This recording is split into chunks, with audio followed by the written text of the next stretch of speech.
नमस्कार, सुस्वागतम. कसे आहात सगळे? मजेत ना? आणि आपला नेहमीचा आपुलकीचा प्रश्न मंडळी. हसताय ना? हसलंच पाहिजे, कारण परत एकदा घेऊन आलोय आपल्या हक्काचा आपला लाडका कार्यक्रम, ज्याचं नाव आहे चला हवा उद्या महाराष्ट्र दौरा.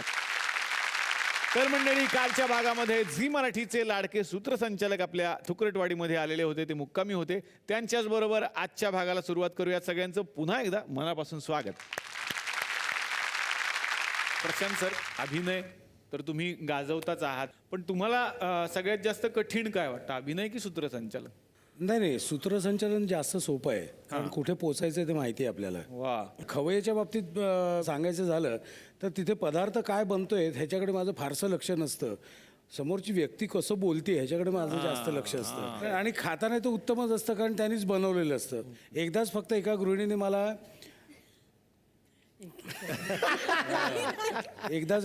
मला शेवग्याच्या शेंगांच्या सालीची भजी खायला घातली. खाल्लीस? हा, म्हणजे मी अशी खाल्ली, अजून काय खाणार. मिलिंद सर, आता तुमच्याकडे येणार आहे. भटकंतीसारखा खूप वेगळा कार्यक्रम सुरू झाला जेव्हा झी मराठी वाहिनी खूप नवीन नवीन होती. काय सांगाल त्या आठवणींबद्दल? सगळ्यात आधी मला सांगावं असं वाटतं की हे सगळे जे दिग्गज बसलेत सूत्रसंचालक, इन्क्लुडिंग यू, हे सूत्रसंचालन थोडं वेगळं आहे. म्हणजे मी त्या सूत्रसंचालनात ॲक्च्युली बसत नाही. माझं टोटल ज्याला म्हणतं फिजिकल एनर्जीवालं सूत्रसंचालन आहे. आणि त्याच्यामध्ये खरं सांगायचं तर एक पॅशन असतं माणसाला प्रचंड, म्हणजे आतून. ते असल्यामुळे मी ते भटकंती सुरू केलं. आणि मी तुला सांगतो की त्यावेळेस जेव्हा मी भरात होतो, म्हणजे हिंदी चित्रपटसृष्टीमध्ये काही 3-4 मोठे हिट झाल्यानंतर त्या काळात आपले स्वतःचे 5-6 दिवस घालून हे शूट करायचं आणि दाखवायचं, याला म्हणजे पॅशन असल्याशिवाय माणूस करूच शकत नाही. सगळा महाराष्ट्र मी खालून पाहिलाच होता, सगळे डोंगर किल्ले लोकांनाही दाखवले होते. पण तेच मला वरून पाहायची पण संधी मिळाली. आणि ते माझे परममित्र जुने स्नेही उद्धवजी ठाकरे, आम्ही जेव्हा एरियल फोटोग्राफी केली तेव्हा आम्ही हेलिकॉप्टरमधनं हे सगळे किल्ले आम्ही शूट केले. तेव्हाचा एक किस्सा आहे की विरारच्या पुढे तांदूळवाडी नावाचा एक किल्ला आहे. तर आम्ही तांदूळवाडीच्या वरून जात होतो. किल्ल्याचं नाव पण तुम्ही फार कमी लोकांनी ऐकलं असेल. तर तेव्हा उद्धवजी म्हणाले कॅप्टनला की जरा हेलिकॉप्टर जवळ घ्या किल्ल्याच्या. आम्ही जवळ गेल्यावर बघितलं तर तरुणांची टोळकीच्या टोळकी किल्ला चढत होती. आणि उद्धव म्हणाला की अरे आजचा दिवस कुठला आहे, ऑड डे आहे, म्हणजे आज शनिवार रविवार पण नाही, आणि एवढी माणसं चढत आहेत तांदूळवाडीसारखा किल्ला, फॅन्टास्टिक. आणि नंतर इमिजिएटली म्हणाला की मिलिंद, हे तुझ्या भटकंतीचं यश आहे. वा वा वा वा वा. पुष्कर, तू अनेक वर्ष सूत्रसंचालन करतो, जसं मी सांगितलं. तुला काय चॅलेंजिंग जास्त वाटतं त्याच्यामध्ये? कानात बोलण्याचा माझा अनुभव तर फारच विचित्र आहे. एका इव्हेंटला मी पोडियमवरती असा उभं राहून अँकरिंग करतोय. त्या विंगेतून आयोजक मला जोरजोरात सूचना करत होते माझ्या उजव्या कानात, आणि माझ्या डाव्या कानात जो इन इयर होता त्याच्यामध्ये दिग्दर्शक विजू माने कन्सोलवर बसून मला सूचना करत होता. आणि त्याला त्यांचा आवाज पण ऐकू येतोय, हे पण चाललंय, असं सगळं गोंधळाचं वातावरण होतं. आणि त्याच्यात विजू माने मला अशा सूचना करत होता की आता आपल्याला ना अमुक अमुक करायचं, हे जर तुला कळलं तर तुझा डावा हात वर कर. त्यामुळे माझं कारण त्याला कळत नव्हतं की हां, त्यामुळे असं होतं की आज महाराष्ट्रातल्या विविध क्षेत्रातल्या आपण करणार आहोत. आणि मराठवाड्यासारख्या अत्यंत ग्रामीण असं माझं अँकरिंग चालू होतं. म्हणजे ना विजू मनाने पण नंतर हात जोडले, म्हणाले की म्हणजे कौतुकास्पद आहे की नाही सांग मला. आहे खूपच ग्रेट. आता येणारे डॉक्टर सलील कुलकर्णी यांच्याकडे. प्रत्येकानं कार्यक्रम केला तो वेगळा, तसाच तुमचाही अत्यंत वेगळा कार्यक्रम होता, कारण तुम्हाला संवाद साधायचा होता थेट लहान लहान मुलांशी. कसा होता सगळा अनुभव? मुळात चांगला सूत्रसंचालक हा चांगलं बोलणाऱ्यापेक्षाही चांगला ऐकणारा पाहिजे असं मला वाटतं. कारण काय होतं, आपण लहान मुलांच्या बाबतीत तर आपण त्यांना बोलूच देत नाही. हे बघ, एक नेहमी लक्षात ठेव.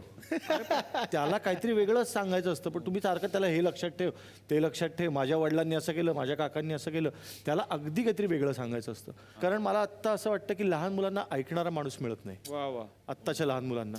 पण एक कॉन्फिडन्स होता की कुठेही मला असं जाणवलं की मुलं डिस्कनेक्ट होतात, तर देवाच्या कृपेने 1999 पासून केलेली बालगीतं सगळ्यांमध्ये पॉप्युलर होती मी केलेली. त्यामुळे एक गाणं मी मध्ये गायचो की सगळी मुलं परत अशी व्हायची, मग परत मी गप्पा मारायला लागायचो.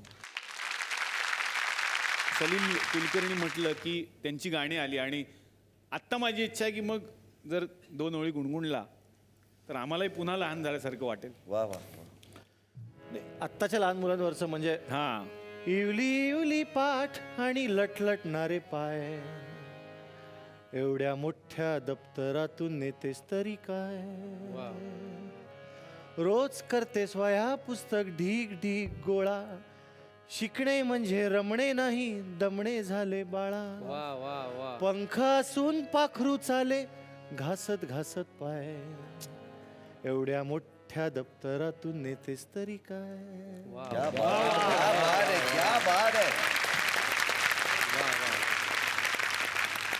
हे संदीपसाठी पण टाळ्या वाजवा एकदा, फार छान लिहिले वा त्यांनी. वा वा वा.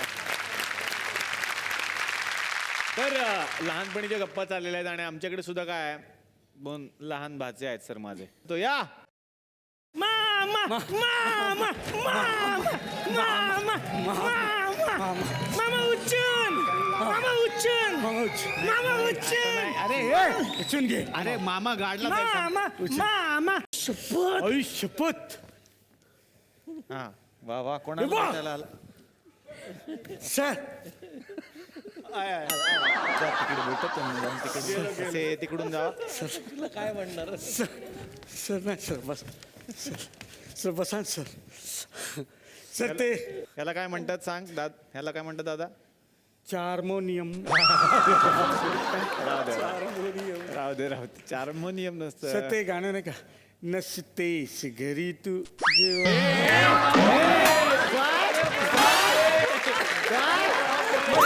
मस्त गाणं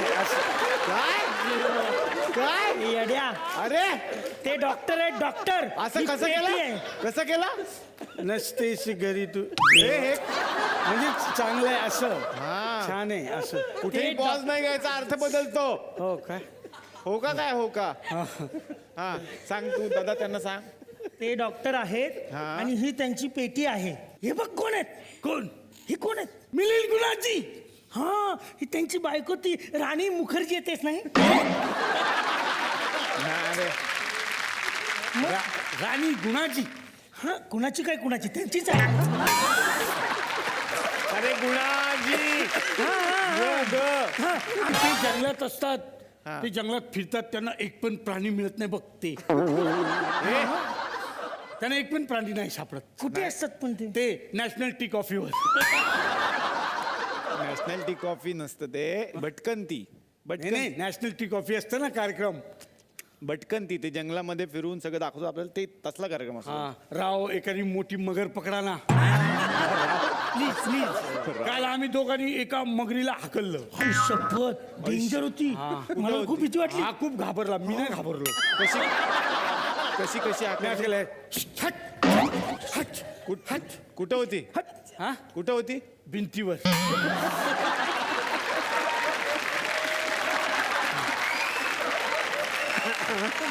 अरे बाळा पाल पाल असते ती पाल. नाही नाही ती मगरच होती. हा ती चॉम्पलॅन नाही पियाली म्हणून ती पालच राहिली.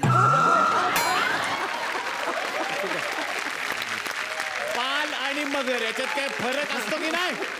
ते बघ तिकडे कोण आहेत. प्रशांत दामले सर. हा तेच बरोबर. त्यांचा रेकॉर्ड आहे माहिती का लिम्का बुक मध्ये. हो त्यांचा लिम्का बुक मध्ये रेकॉर्ड आहे. ते किती नाटकं छान छान त्यांनी केलेली आहेत. एका दिवसात जास्तीत जास्त प्रयोग करतात ते. लिम्का बुक मध्ये नाव आहे, माहितीये का? पण लिमकाच्या बाटलीसाठी एवढं करायचं म्हणजे आम्हाला सांगायचं आम्ही बाटली दिली असती ना. पण त्यांना मानलं पाहिजे का, एका बाटलीत किती काम करून घेतात. डेंजर डेंजर लोक. खरंय खरंय आयुष्यपत कोण रे. अरे सुरुची आडारकर. हा कोण रे. कोण रे काय कोण रे. ती सिरियल नाही का का रे दुरावा ती. आयुष्यपत जबरदस्त ओळख. आमच्या घरचे मॅडम तुमचे खूप फॅन आहेत मॅडम, खूप फॅन. म्हणजे आमच्या घरचेच नाही तर आमच्या घरात ते खिडकीवरती कबूतर येतात ना ते पण ह्यांचे फॅन आहेत. कबूतर हा कसं काय? टीव्हीवर ह्या दिसत्या ना की ते लगेच बोलतात ऑर्डर कर, ऑर्डर कर.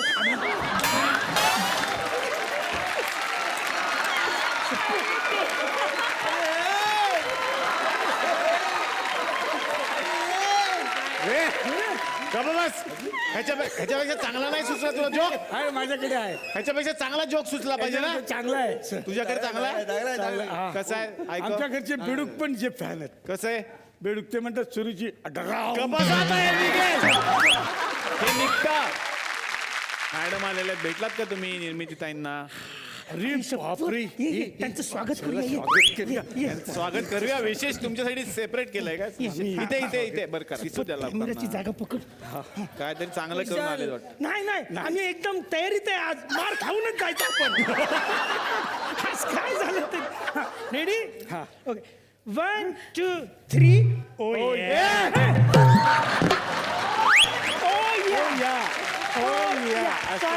स्वागत केलं बाईंचं. मला एक विचारायचं. अरे देवा. काय विचारायचंय? तुमची मुलगी नाही आली? निर्मिती सावंत यांची मुलगी कोण? पूजा सावंत. ती मला जाम आवडते. भाऊ मला तिच्यावर नाटक करायची.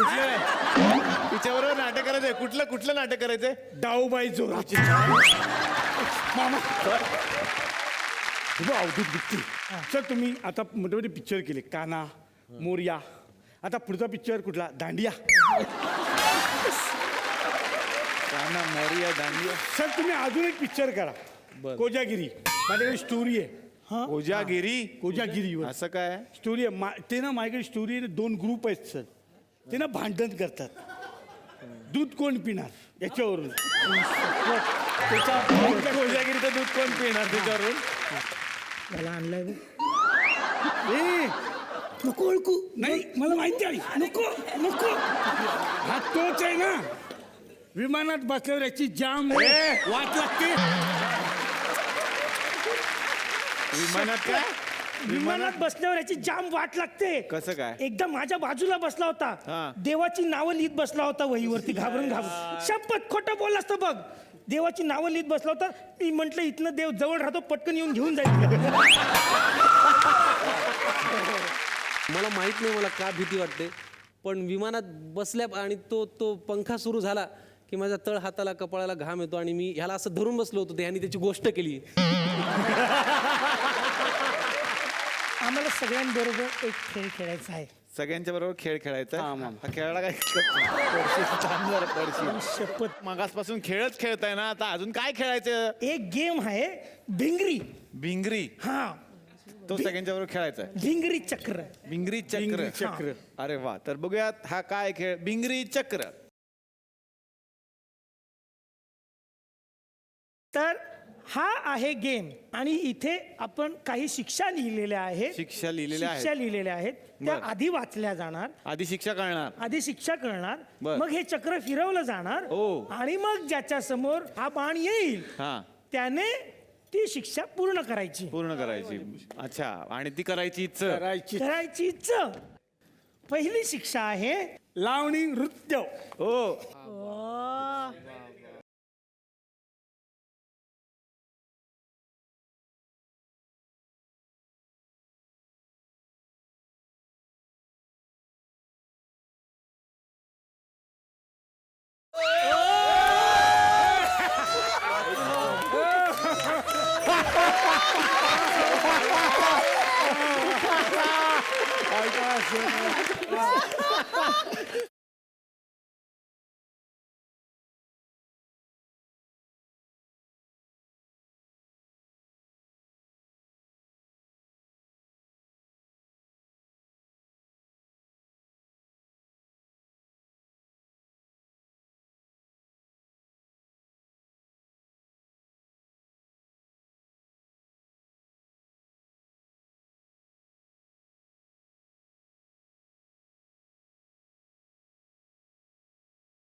क्या बात है.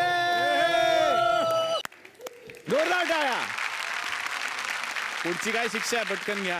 पुढची शिक्षा मिमिक्री करा. ऐक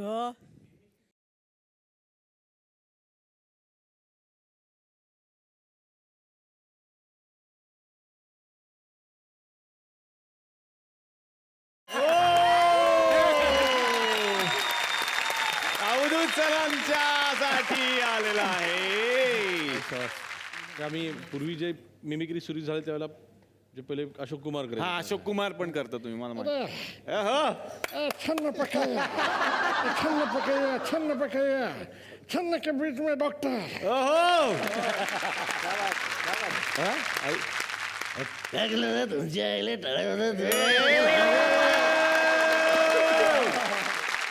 भूताची गोष्ट सांगा. हा भूताची गोष्ट सांगून काय गोष्ट सांगायची आणि घाबरवायचं आम्हाला.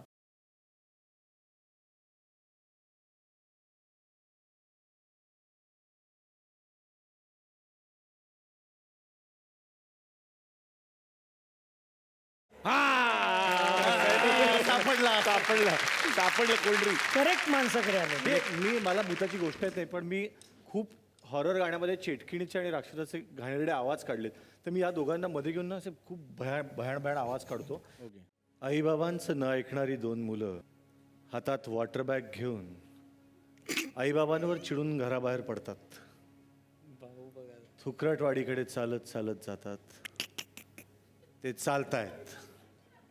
पुष्का बॅकग्राऊंड.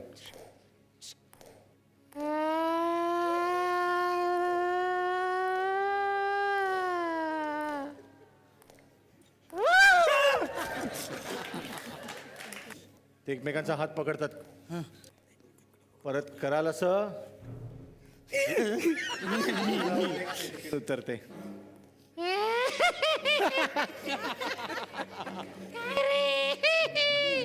कराल का आईला त्रास द्याल का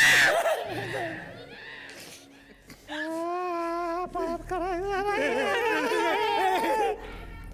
आणि मग ती मुलं घाबरून परत घरी जातात आणि आईबाबांचं नेहमी ऐकतात. मला इतपतच वाईट वागता येतं मला खूपच वेगळं काम दिलं आम्ही तुम्हाला पहिल्यांदा हे खूप वेगळं काम डॉक्टरांना दिलं पण मजा आली. हे घाबरले बरं झालं. असंच पाहिजे. एक जोक सांगा आणि हसवा.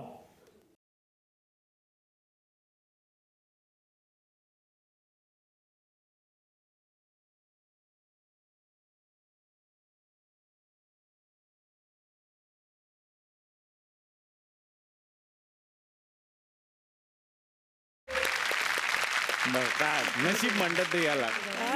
ज्यांच्याकडे विनोद असतो त्यांच्याकडे झालं. इतकं सोपं आलंय. हो पण ते तसं तुमच्या दृष्टीनं तर आता हसावंच लागणार माहिती नाही पटके. एकदा एक टकला माणूस बिन कॉलरचा टी शर्ट घालून बायको समोर येतो आणि उभा राहतो छान आणि विचारतो कसा दिसतोय मी. बायको म्हणते फाटक्या सॉक्स मधून अंगठा बाहेर आल्यासारखा हा खरा हसलाय खुश. कारण माझ्या डोळ्यासमोर एक व्यक्ती उभा राहिला. झिंगाट गाण्यावर नागिन डान्स करायचा. आणि मी फिरवतो.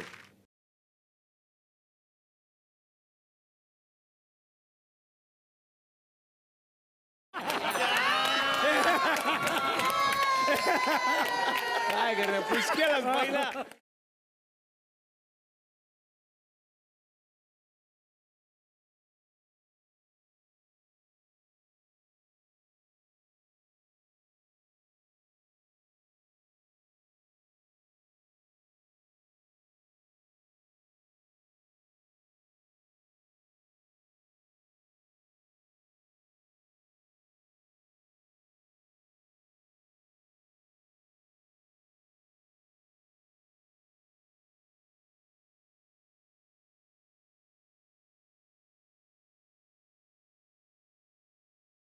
वाव, पुष्करनी टास्क पूर्ण केला. जोरदार टाळ्या पुष्करसाठी.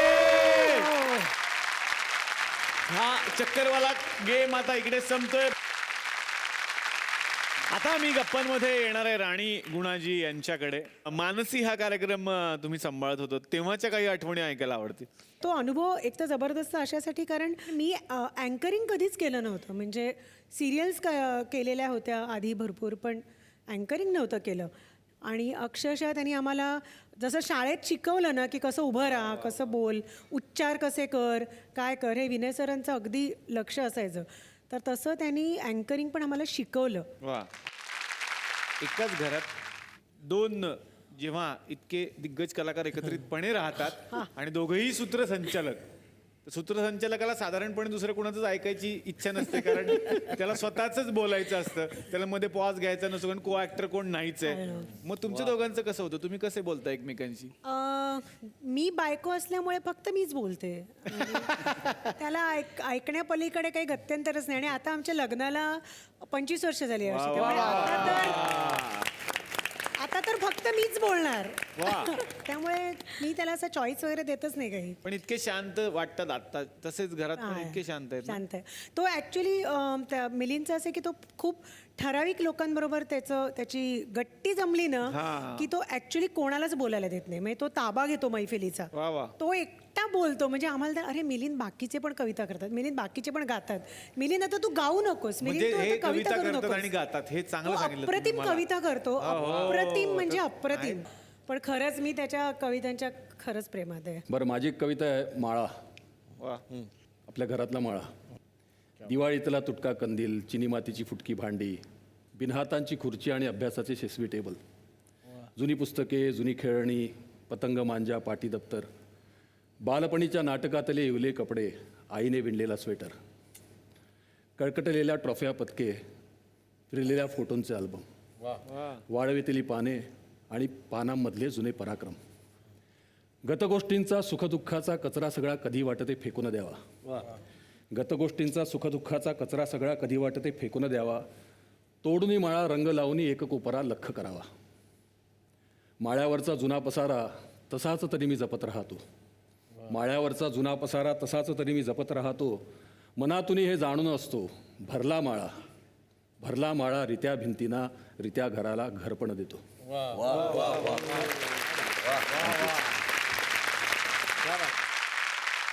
आता सुरुची तुझ्याकडे येणार आहे. राम राम महाराष्ट्र पासून सुरुवात होते खरं तर झी मराठीची. काय सांगशील त्याबद्दल? खरं तर मी पहिल्यापासून राम राम महाराष्ट्राचा भाग नव्हते. संकर्षण करायचा आणि मी ऑडिशनसाठी आले होते आणि संकर्षणला बघितलं होतं मेकअप रूममध्ये. तो एकदम मस्त असा बिंदास त्याचं हे पर्सनॅलिटी आहे. तर मला असं वाटलं होतं बापरे हा किती आगाऊ आहे. मी त्याला सांगितलंही होतं आणि तसं मी त्याला बोललेही होते. पण त्यांनी मला सांगितलं की कसं असतं काय असतं. बरं जनरल पहिलाच एक्सपिरियन्स असल्यामुळे भीती तर होतीच होती. बरं टेलिप्रॉम्प्टर मी पहिल्यांदा हे करणार होते म्हणजे त्यावर वाचून.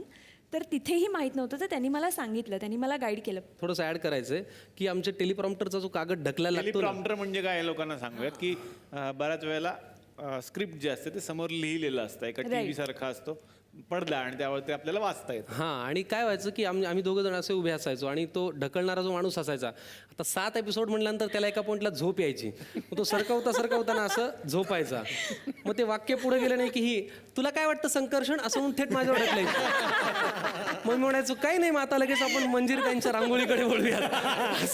मग असं करत करत ते मजा यायची. पण आम्ही खूप एन्जॉय केला शो. पण तू ते खोडून काढ की मी आगाऊ नंतर नाहीये. नाहीये खूप चांगला मित्र आहे तो माझा. चुकीचा मेसेज लोकांना वाटणार आहे की हा नाही. या सगळ्या ह्याच्यातनं 4 लोक तेच घ्यायचे की हा आगाऊ आहे. आता संकर्षणकडे आता येणार आहे. आम्ही सारे खवय्ये मधून तू आता घराघरात पोहोचलेला आहेस, तर तिकडेही भरपूर किस्से मजा घडत असेल. कसं वाटतो, काय अनुभव? प्रश्नच नाही, खूप शिकवणारा अनुभव आहे. आता काल स्टुडिओमध्ये आमचं शूट होतं, काही गमतीशीर काही बोलतात म्हणजे एकदम बायका. मला म्हणायला बरं झालं हो आमच्या भागाला तुम्ही आहात. म्हटलं का? अहो ते दामलेंसमोर कोण जाणार, एवढे मोठे ते भारी आहे, तुमचं काही नाही, तुमचं सोपं आहे. म्हणजे वा वा वा मी सोपा आला असतो ना. तुमचं काय वाटत नाही म्हणजे मी केवढं आणि काही अनुभव खूप भावनिक येतात. मला आठवतं मी जेव्हा पहिल्यांदा आम्ही सारे खवय्ये कार्यक्रम करायला घेतला तेव्हा आई मला भूक लागली ही सिरीज मला आली होती. आणि त्याच्यात असं होतं की ज्या आईबाबांची मुलं परदेशात आहेत त्यांच्या घरी जाऊन मग त्या आयांकडून स्वयंपाक करून घेऊन ते खायचं वगैरे. तर उत्तरा दिवेकर माझ्या पहिल्या कंटेस्टंट आम्ही सारे खवय्येच्या 3.5 वर्षांपूर्वी अलिबागला त्यांच्याकडे आम्ही गेलो. कार्यक्रम शूट झाला, गप्पा वगैरे छान. मी घरी आलो आणि 2-3 महिन्यांनी मला एक घरी कुरिअर आलं. त्याच्यामध्ये 2 टी-शर्ट्स होते. तर त्याच्यात पत्र असं होतं की मी उत्तरा दिवेकर, तू तुझा पहिला भाग माझ्या घरी शूट केलास, तू झी मराठीच्या टीमसोबत आला होतास. आणि मला खरंच असं वाटलं ना की माझा मुलगा गेली 6 वर्ष माझ्या समोर नव्हता. तू आल्यानंतर मला खरंच असं वाटलं की माझा मुलगा आला. आणि मग मी अमेरिकेला गेल्यावर त्याच्या पैशातनं तुझ्यासाठी टी-शर्ट आणलेत. तर ते त्यांनी मला कुरिअर केले होते. तर हे फार फार माणूस म्हणून समृद्ध करणार आहे. तर आता डॉक्टर सलील कुलकर्णी इथे बसलेले आहेत आणि डॉक्टर सलील कुलकर्णी यांना एक सरप्राईज आहे. सलील कुलकर्णी यांचा एक हमशकल इथे आता येणार आहे. त्यांचं नाव आहे ज्युनियर सलील कुलकर्णी. या जोरदार टाळ्या त्यांच्यासाठी.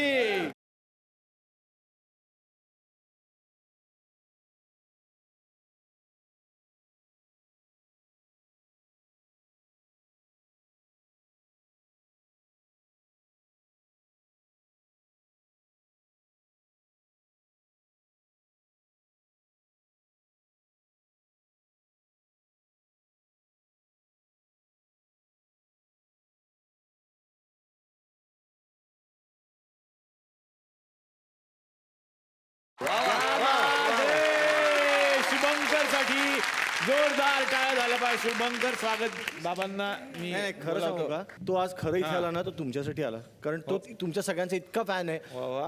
आणि त्याला लवकर शाळा असते त्यामुळे मी त्याला खूप विनवणी करत असतो की तू लवकर झोप, पण तो म्हणतो एक स्किट होऊ दे मग मी झोपतो, एक स्किट होते. तर आज त्याला इकडे या स्टेजवर यायला मिळालं. Thank you so much Nilesh, thank you so much Zee Marathi. तुला बाबांचं कुठलं गाणं सगळ्यात जास्त आवडतं? एवढी गाणी आहेत बाबांची. अगोबाई ढगोबाई पार्ट 2 मधलं एक बाबा म्हणतो हाय जॉनी म्हणून एक गाणं आहे. बाबा म्हणतो हाय जॉनी, त्याची पण आम्हाला ऍक्च्युली हे ते जे गाणं आहे ना ते मला काय तू मगाचपासून नक्कल केल्यावर ना मला निलेश सारखं बोलतो असं मला सारखं वाटतं की मी निलेश सारखं बोलतोय असं वाटतं. तर माझा काहीतरी गोंधळ व्हायला लागला. म्हणजे आता लोक मला म्हणतात की तुम्ही फार निलेश साबळेंसारखं बोलता. तर मधली सुट्टीच्या निमित्ताने आज मी इथे आलोय, मधली सुट्टीचा अँकर या नात्याने. तर सगळ्या लहान मुलांकडनं त्यांच्या आजी आजोबांसाठी हे गाणं डेडिकेट करतो, सगळ्या आजी आजोबांना.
शुभंकर, क्या बात है, क्या बात है, क्या बात है. वा वा.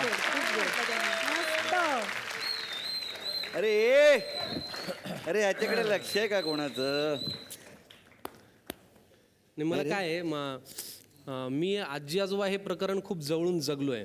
म्हणजे 4 वर्ष माझे आजोबा जेव्हा बेडवर होते तर तेव्हा मला त्यांच्याकडे पाहून काही दिसायचं नाही.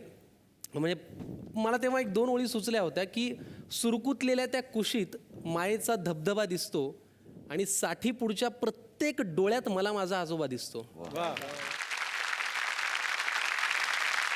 इतका छान कोइन्सिडन्स आहे की शुभंकर हे गाणं गात होता आणि त्याची आजी म्हणजे माझी आई पण समोर ते गाणं ऐकते. आईसाठी खरंच जोरदार टाळ्या. शुभंकर, खूप छान वाटलं. तू आणखीन खूप मोठा कलाकार हो आणि परत परत आम्हाला अशी छान छान गाणी ऐकव. थँक्यू शुभंकरसाठी एकदा जोरदार टाळ्या.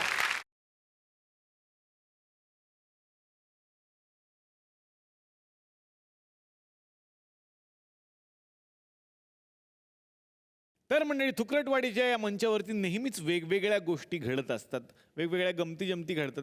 आज एक वेगळी गोष्ट पहिल्यांदा इथे घडणार आहे. आमच्या गावामध्ये एक कीर्तनकार बुवा राहतात आणि त्यांना सगळ्यांना भेटायचे. त्यांचं एक कीर्तनाचं निरूपण इथं होणार आहे. बघूयात मग आता बुवा आपल्याला काय सांगणार. जोरदार टाळ्या.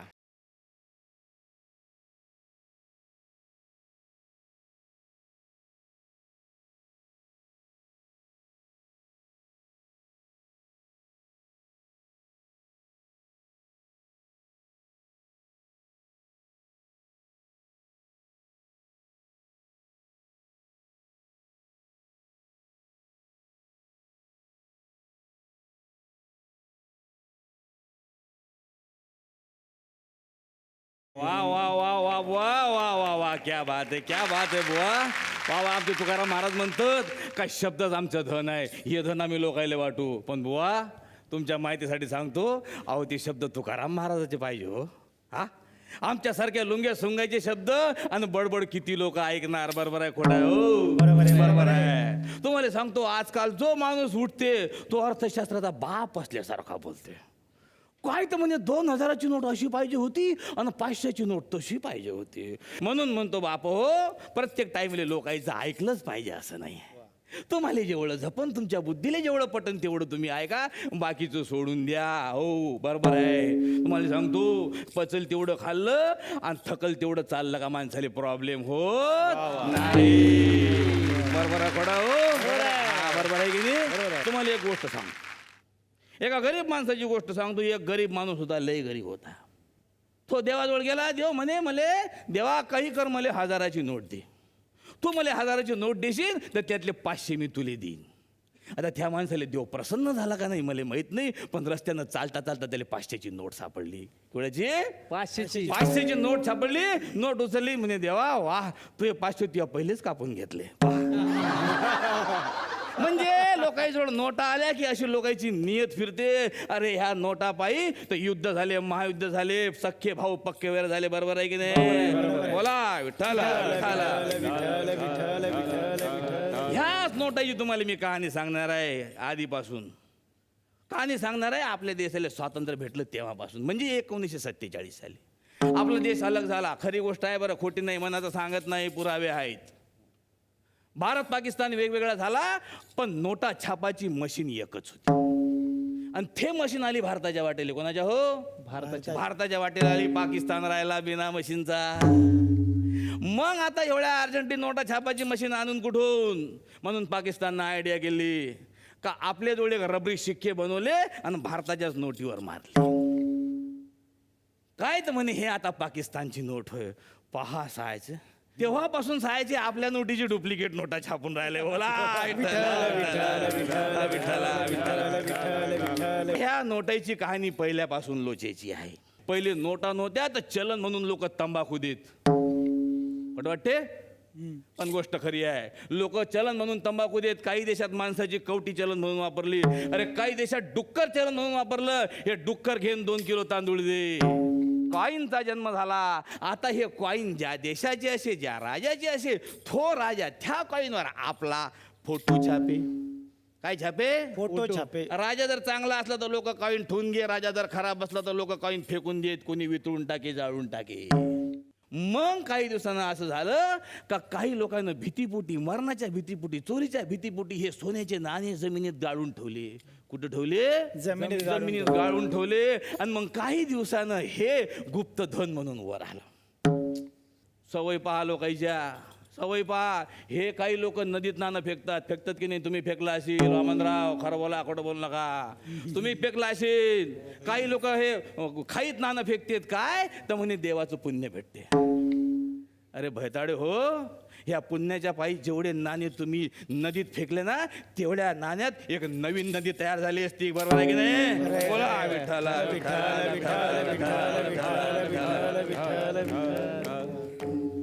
नोटाचा जन्म झाला तर लोकांना वाटलं आता प्रॉब्लेम सॉल्व्ह झाला. पण नाही. अलगच प्रॉब्लेम झाला. त्या नोटावर हे पोट्टे आपल्या लवरचं नाव लिहित. व्यापारी बँकवाले त्या नोटावर हिसाब करत. आणि तुम्हाला सांगतो, आमचा एक दोस्त होता, तो गव्हर्नरच्या सहीच्या वर स्वतःची सही करे. अशा काही नोटा त्यानं सह्या करून लंब्या करून टाकल्या. नंतर तर असं झालं राजू, तुम्हाला खोटं वाटन, पण मार्केटमध्ये जेव्हा कोरी करकरीत नोट आहे ना, तेव्हा लोक संभ्रमात पडे. पण लोकांना वाटे हे डुप्लिकेट नोट आहे, कारण त्याच्यावर काहीच लिहिलेलं नाही रे. तुम्हाला सांगतो, तुमच्या माहितीसाठी इतिहास असा आहे का पहिली नोट चीननं छापली.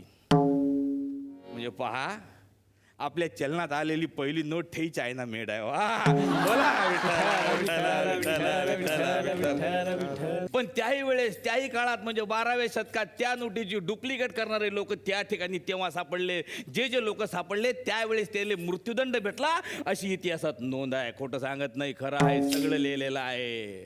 आता मला सांगा, अशा सुद्या माणसाच्या हातात अशा नोटा देणं म्हणजे माकडाच्या हाती कोलीत देण्यासारखं आहे की नाही? हो, बरोबर आहे. आता एका माणसाला तो अलगच प्रश्न पडला का ह्या नोटा बा माणसाच्या हातात गेल्या तर हे असं होते, आपण पाहिलेलं आहे. पण ह्या नोटा जर माकडाच्या हातात गेल्या तर काय होईल असा प्रश्न एका माणसाला पडला. म्हणून त्यानं त्या माकडावर प्रयोग केला. त्या शास्त्रज्ञाचं नाव होतं कीथ चेन. काय हो? कीथ चेन नाही हो, कीथ चेन त्या शास्त्रज्ञाचं नाव होतं. त्यानं त्याच्या प्रयोगशाळेत 15-20 माकडं जमा केले, आणले, त्याच्या हातात नोटा दिल्या आणि त्याला असं शिकवलं का तुम्ही त्या नोटा मला वापस करान तर मी तुम्हाला खाले देईन. काय देईन? खाले देईन. माकडं हुशार, माकडाला समजायला लागलं का ह्या नोटा ह्या माणसाला वापस केल्या तर आपल्याला हा खाले देईन, आणि जेवढ्या नोटा दिल्या तेवढंच हा खाले देईन. मग काही दिवसानंतर असं झालं की त्याच्या लक्षात आलं का आपल्याला जास्त खाले भेटलं पाहिजे, म्हणून काही माकडं दुसऱ्या माकडाच्या नोटा चोरत होत्या. हो, काय चोरत होत्या? नोटा चोरत होत्या, एकमेकाची भांडाभांडी करत होते. काही माकडांना नोटा फेकून दिल्या. खरी गोष्ट आहे, खोटं सांगणार नाही भाऊ, तुम्हाला सांगतो. पण त्याला आश्चर्य म्हणजे नवल तेव्हा वाटलं त्यानं जेव्हा पाहिलं का एक माकड स्वतःहून आपले पैसे दुसऱ्या माकडाला देऊन राहिला. त्याने त्याचा अभ्यास केला बारकाईनं. अरे बापरे, हा काय झांगडबुत्ता आहे, हा माकड असं का करून आला. तेव्हा त्याच्या लक्षात आलं का त्या माकडाला ते माकडीनं आवडत होती, म्हणून नोटा देऊन त्यानं तिला पटवलं होतं. बघा, म्हणजे तुमच्या लक्षात आलं असेल का पैसे नुसतं माणसालेच नाही तर माकडालाही बिघडवते. खरी गोष्ट खोटं गोष्ट आहे. हो, बोला विठ्ठल. हो, म्हणून म्हणतो राजू, पैशाच्या नादी लागू नका, पैशाच्या मागं लागू नका, आणि त्या नोटीवर काही लिहू नका. तुमचे नाव लिहू नका. अरे त्या नोटीवर तुमचं नशीब लिहिलं राहते. काय राहते? नशीब. त्या नोटीवर खाडाखोड करा तर तुमच्या नशिबात खाडाखोड झाल्याशिवाय राहणार नाही. आणि जुन्या सवयी बदला. आता जुन्या सवयी बदला. त्या अशा थुका लावून नोटा मोजायची सवय बदला. नोट गुलाबी आहे, लक्षात ठेवा. काय गुलाबी आहे. नोटेचा कलर होटाले लागल. बायको घरी गेल्यावर विचारन कोणत्या सटवीचा गुलाबी रंग होटाला लावून आणला. बरोबर आहे बुवा. काय करा म्हणजे नोटमुळं होट गुलाबी आणि घरी गेल्यावर बायकोमुळं गाल लाल होतील, लक्षात ठेवा. बोला विठ्ठल विठ्ठल विठ्ठल विठ्ठल विठ्ठल विठ्ठल. हो,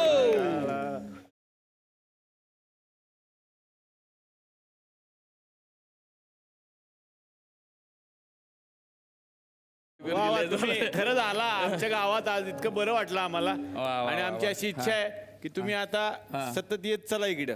हा, जसा जसा विषय भेटन, जशी माहिती मला सापडन तशी मी तुमच्या गावात आणत जाईन भाऊ. निर्मितीताई, कसा वाटला तुम्हाला? मला खरंच खूप आवडला. काहीतरी एक ह्याला सामाजिक उपक्रम म्हणता येईल. लोकांना सांगण्यासारखं खूप गोष्टी असतात आणि त्या या पद्धतीने एका हास्याच्या मंचावरून लोकांपर्यंत पोचवल्या. आणि मी तुला सांगते भरत, तू खूप गोड पद्धतीने समजावून सांगितलंस. खूप छान. आणि तुमचा हा ॲप यापुढेही कायम चालू ठेवा. त्या बाबतीत. आणि याचं लिखाण केलं होतं अर्थातच अरविंद जगताप यांनी. त्यांच्यासाठी एकदा जोरदार टाळ्या. दामले सर, तुम्हाला कसा वाटला हा कीर्तनाचा भाग? नाही, हा जो ही जी पद्धत आहे ना सांगायची, ही पद्धत पारंपरिक आहे आणि आज बऱ्याच वर्षांनी ही पद्धत बघायला मिळाली आणि ही पद्धत परत तुम्ही आज इथे इंट्रोड्यूस केली इतक्या महत्त्वाच्या कार्यक्रमामध्ये. प्रत्येक एपिसोडमध्ये एक 10 ते 7 मिनटं तरी अशा पद्धतीचं एक निरूपण असणं गरजेचं आहे. वा वा वा वा, खूप छान वाटलं की कालच्या आणि आजच्या भागामध्ये हे आपले लाडके पाहुणे या थुकरटवाडीमध्ये आलेले होते. या सगळ्या पाहुण्यांना मिळते एक आठवण भेट.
तर मंडळी, तुम्ही सुद्धा आपल्या आजूबाजूला नक्की एक झाड लावा. हाच संदेश देत आत्तापुरतं थांबूयात.